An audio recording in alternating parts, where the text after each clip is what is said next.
Barbershop conversation, guys. Feel free, hit the subscribe button. 9 wives! Click the link. Click the link. Click the link. Y'all need a movie for tonight? Click the link, man. It's a short film. It's a great film. It's an award-winning film. It's an internationally acclaimed film. It's everything film. It's a true film. It's an honest film. Click the link, y'all. Appreciate you, man. Um, if you guys missed the show last night, man, we had some great banter tonight's show. 10 Talk Podcast, man. Please feel free. Go support them. Yo, they brought something to my attention that I didn't even know. And um, Shawn Porter hasn't had a knockdown in 4.5 years. Imagine that. You would think all that, I say all that pressure, I I never would have known that fact. The last person he knocked down was um, uh, Andre Berto, and he did a real good job in that fight. I was there at Barclay, did a good job, kept the pressure on, and ultimately stopped him. It was a TKO actually, but this posed a question that we had in the uh, in the barbershop last night. How does that correlate? Because they have the same strength code, and this ain't no shade on Larry Wade. I'm an admirer of Larry Wade. I'm just this is just it's just based off analytics, the information, the facts. If Shawn Porter hasn't had a knockdown in 4.5 years, a knockdown, not a knockout, a knockdown. Um,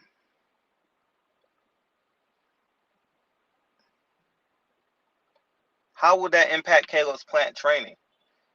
I was trying to draw a parallel between um, Sean's lack of strength and Caleb Plant. So, as a matter of fact, I'll save that for another video.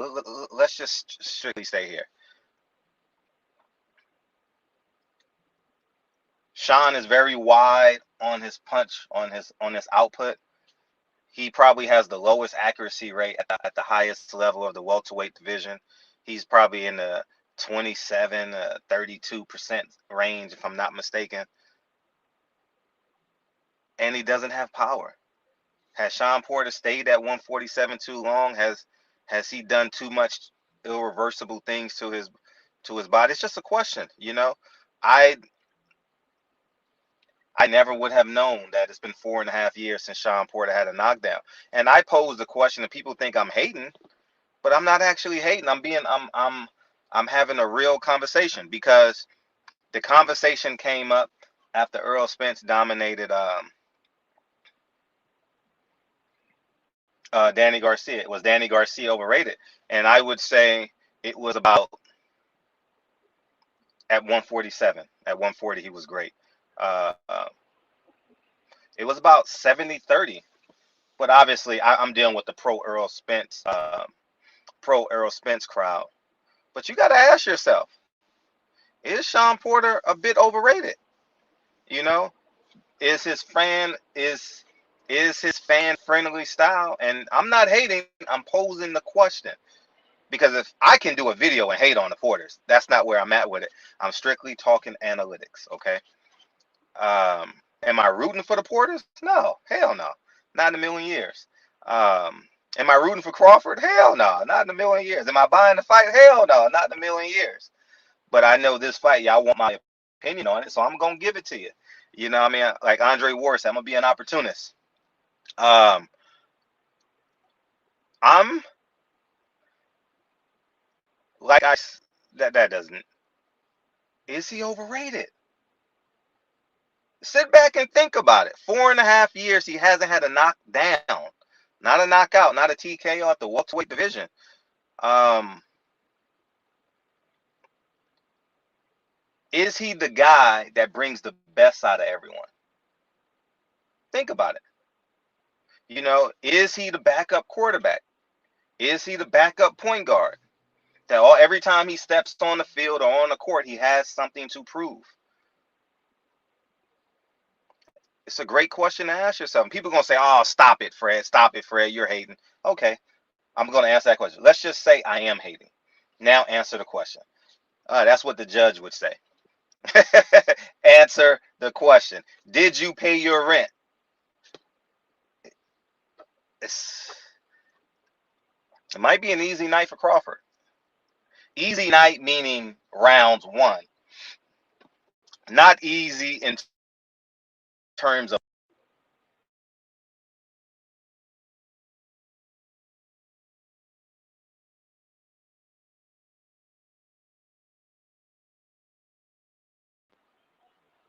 I believe the rounds will be highly competitive, but in terms I got Crawford in 9 rounds 3 now. And I don't say that disingenuously. Uh, Terrence Crawford gets there first, straight punches, and Shawn is aggressive, and Terrence Crawford is a dog. Terrence Crawford is a competitive dog, man. Like, uh, yeah, yeah. I got Terrence Crawford winning 9 rounds 3. I don't really know about the knockdowns, and I don't think he stopped Shawn Porter. I don't think Shawn Porter's at the space in his career where he has to be concerned with that. But Shawn better be concerned about protecting the next 50 years of his life, because he can be a Hall of Famer announcer, right? So he needs to start protecting his brain and start thinking about 50 years as opposed to these last 3 years that he has in boxing. Um, but it's just a good question to ask. Does he have the power to keep Terrence Crawford off of him? And then shout out the boxing section too. He said something that was real interesting. When was the last time we saw that pressure from Shawn Porter? Uh, Formella, I didn't watch that fight, but they said he looked okay, good, not great. So that means the pressure was not great there. Uh, Ugas, he fought off his back foot against. I was there. He fought off his back foot. When I was alive, I thought Shawn Porter won the fight. When I um, wasn't there, when I watched it online, I thought that Ugas won, it was a clear knockdown in the 12th round. And then you go to shit. Who did he fight before that? Yeah, I gotta help me out. Oh, Errol Spence. Or was it after? Errol Spence. He was competing with Errol Spence, but he didn't really apply it. Pressure. He was in the pocket with Errol Spence, and his footwork was exceptional at moments in that fight. I remember Earl was kind of didn't know. I wouldn't say he didn't know where he was, but he had Earl turned around once, maybe twice in that fight. But the pressure that you guys are thinking of, Andre Berto. The last 4 rounds of the Granados fight, I was there. He had a hand injury, but he fought off the back foot the last 4 rounds of that fight.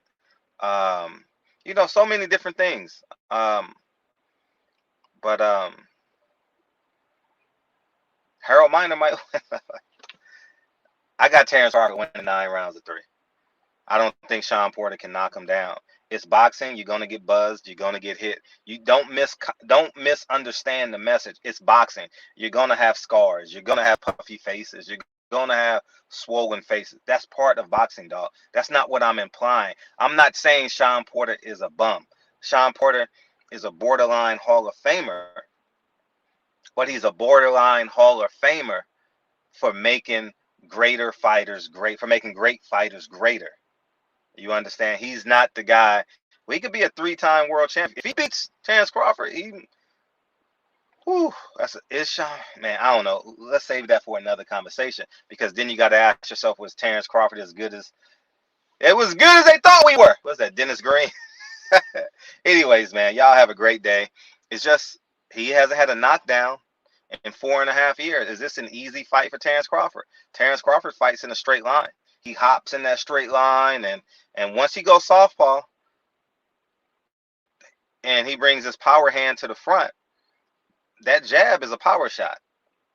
So I got this an easier fight. I thought this was a 50-50 fight. As I said, this fight ain't 50-50. It's not. I have it 9 rounds 3, Terrence Crawford. And I think, I'll save that for another video. But let me know what you guys think. Feel free to call me. As a matter of fact, Everybody call me a hater in the comment section. Say I'm hating on the Porters because he mushed me in the face. But keep in mind, watch the whole video. How did I respond? I didn't fall to the ground and cry like a baby. You respond with equal or greater energy, and that's what you do. But this video ain't about that. This video is about Shawn Porter's power, and Shawn Porter's gonna need a bit of power. But I think he may have emaciated. Is that the correct word to use in this space? He may have emaciated his muscles, and 154 may be his best option, because even when he hits people flush, I remember he hit Granados flush, bow, and you can hear it. It was like a thudding sound. I was ringside, and Adrian Granados shook it off. He didn't do that with Danny Garcia. Interesting. So, anyways, barbershop conversation. Y'all have a great day, and I'm hating. Hashtag hater. I'll talk to you guys soon. Peace.